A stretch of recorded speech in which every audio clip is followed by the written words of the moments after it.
What's going on, gamers? So this one is going to be a very important video to talk about, and I'm going to explain why. Um, this is about what is going on with the Ghost of YOTEI $80 edition on the PlayStation Store. As we know, Sony decided to keep it at 70, but I want you guys to think very carefully and closely about this. Because I came up with a new idea about certain aspects as well too when it comes to pricing. We're gonna get into that when I get into this. All right, like, comment, subscribe, let me know what y'all think. It says more PlayStation users pre-ordering Ghost of YOTEI $80 edition.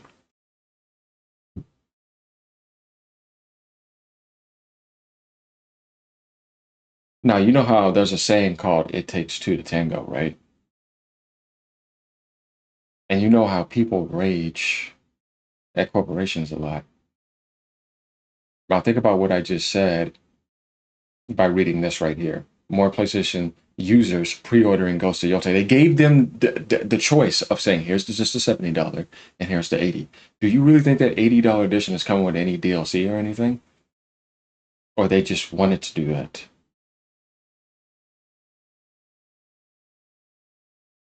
Sony didn't even jack the price up, and they're saying they want to. More people are saying that they will pay $80 already. See, it's not just the corporations.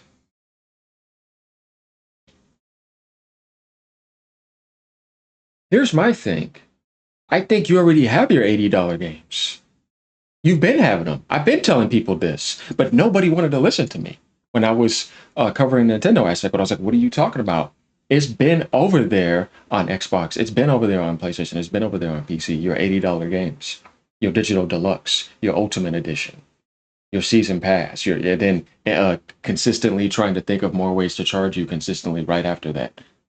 And then when you launch new content, here comes more ways to think of charging you right after that too. Just like I saw like the new Diablo skins coming out, 100, 200 and something dollars.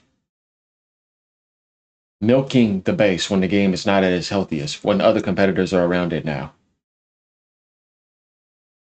Who does that tie into? That ties into Microsoft. Anti-consumer behavior all over the place in front of you.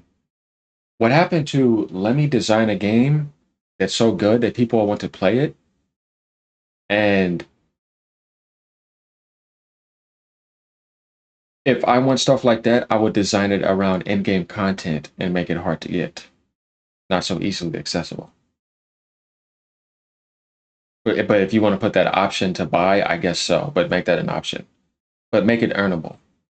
This is my problem with that world, is that instead of trying to give you actual content to earn something out of the game, this is why I try to say that's why I love Nintendo games, because they're all designed that way.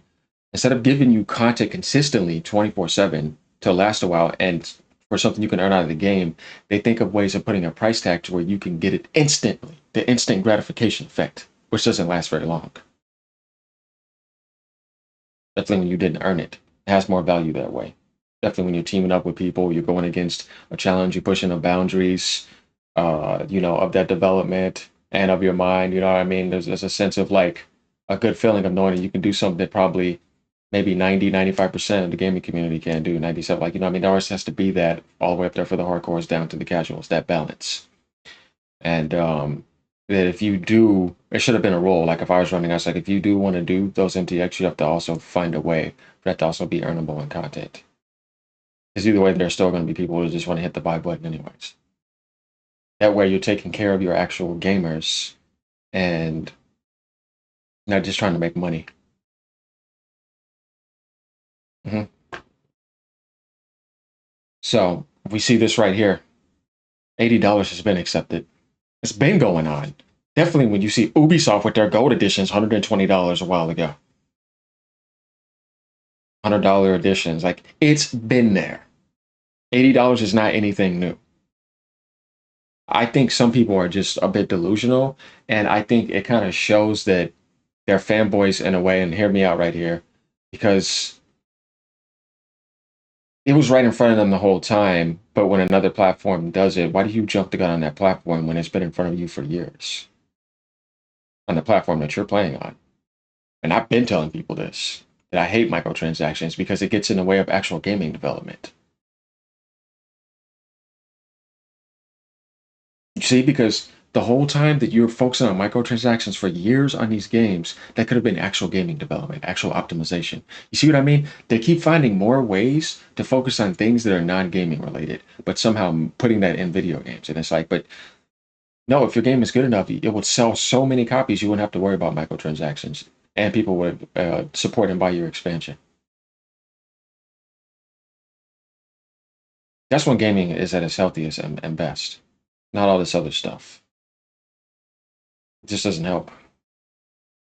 So that's one perk that I know that I will get in the Nintendo world. That when I buy something, I know that everything's going to be earnable. I'm not going to be hit with some paywall or something, which I can't stand. That's why I hate gacha games the worst. I mean, I'm not going to get into that because that's not what this is about. But um, we have our answers here, guys. So okay, now let's go down a little bit. Ghost of YOTEI.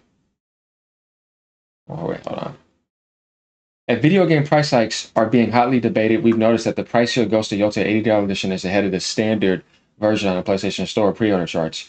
Earlier today, reports popped up that the game very quickly climbed atop Sony's digital pre-order charts in dozens of countries. And interestingly, it's a more expensive version that players want more. Not just USA, but worldwide. They're already saying it. So when you have the majority doing that, what are they telling you they want to pay for? $80 games. How long has that been going on? That's what I said. Like, it's been said. Microtransactions, these are people spending $100 on skins, $150 on skins. It's like that's why I said that, like, at this point, it's like you got to pick your poison and don't be a hypocrite and don't be a grifter.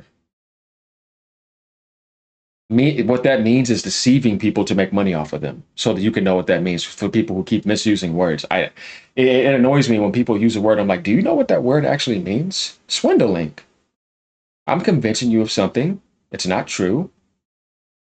I'm catering to you and I'm getting your money instead of the corporation. It could be sometimes with some of these content creators, they could be just as bad in certain ways. So yeah, it all depends. But I think the content creation needs a lot more genuine, real people, because that's the only way something's going to become better. Because that's the type of aspects that you need for this to be better. Not just idiots. Like, you can entertain, but it's like you're not going to help because they're looking at you as just a clown. The corporations, they're not going to take you serious like they would take somebody that's taking them more serious and giving them professional criticism and actually helping the situation instead of just entertaining and leeching off of people. Because there's a lot of that going on too. And that's your free will of choice. But basically, what I'm saying is that if we really want to help the gaming industry, we need to do what it was originally designed to do with the community, and that is professional feedback consistently between the developer, publisher, and the community. And there needs to be some healthy exchange there. But that's not really happening. To the extent, I know they pay attention to certain people, but you guys know what I mean. I mean, it needs to be a lot more better. Now, going down, Ghost of YOTEI PlayStation Store pre-order suggests the price hikes are unlikely to hurt blockbusters. The more expensive version we speak of is Ghost of YOTEI's Digital Deluxe Edition, which mostly offers additional in-game cosmetics. We go. The most notable items this version contains is an early unlock of Traveler's Maps and Sword Kit. So you see what I mean? They're doing that now with single player games, which I think is unnecessary. Not a single player game. Only online games. Even Capcom does it now, but they're good though. Like, it's kind of like when I say them, I was like, that's unnecessary. You don't need to do that. You're going to sell well. You're fine. You have the high Metacritic. You're God tier developers. You know what I mean? So there's no point of doing that.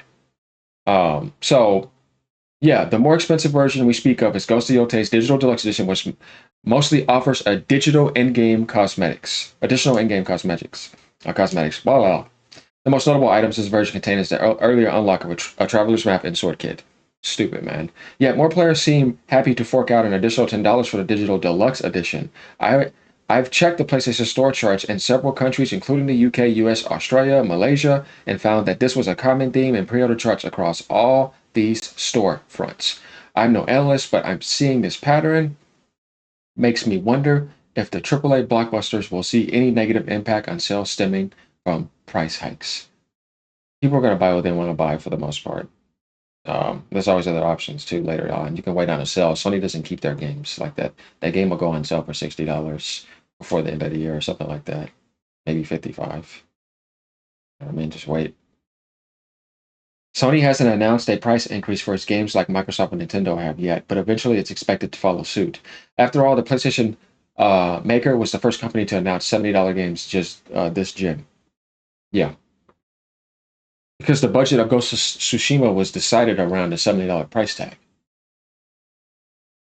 Maybe new games in the future, when they're designing it around it, they may start doing that. But even then, that's not an excuse. But what I'm saying is that it just would have been dumb for them to make that game 80 because that wasn't the original idea.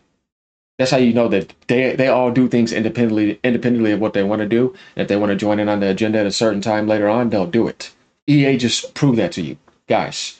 I'm going to show this in multiple videos because this gives you the idea about a lot of things.